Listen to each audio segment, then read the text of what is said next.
Kaixo, ziur nago, korreoko kontu bat baino gehiago dituzula. Bat, askotan, egunero, irekitzen duzu, eta besteak ezain beste. Ez galdu denbora gehiagorik, gutxitan erabiltzen dituzun kontuak, irekitzen, begiratzen eta irakurtzen. Birbidali mezuak, jasotzeko gehien erabiltzen duzun kontuan, mezu guztiak. Nola egiten da hori? Ireki gutxitan erabiltzen duzun kontua. Eta birbidali hemendik beste kontura mezuak. Nola? Klikatu ezarpenak eta birbidaltzeak. Nora birbidali nahi duzu?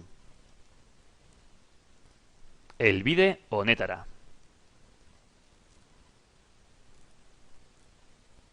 Jarraitu, adostu, frogatuko dugu. Irekitzen dugu beste kontu bat, idazten dugu mezua,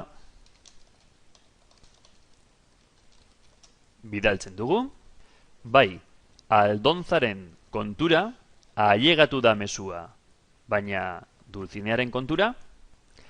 Ez da ailegatu. Zergatik? Ezarpenak,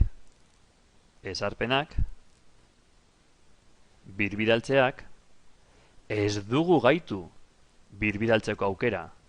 Gaitzen badugu, eta gordetzen baitugu aldaketak, frogatuko dugu berriro.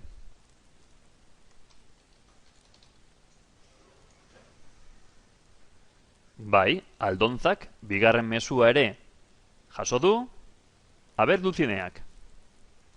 Baita, orain bai, ondo egin dugu, eta Dulzineak jaso du birbidalketa. Ikusi duzuenez, birbidalketak egiten dira hemendik ezarpenak, birbidaltzeak, eta ez ahaztu aukera piztea. Hemen, aukera batzuk daude ere. Zer egin nahi duzu?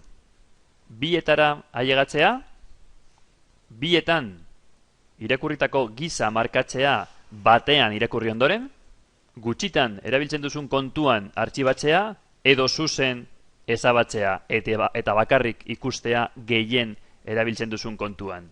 Aukeratu nahi duzuna. Gaitu aukera hau eta gorde aldaketak. Birbidalketak gomendagarriak dira, kontu bat baino gehiago erabiltzen badituzu eta denbora ez galtzeko.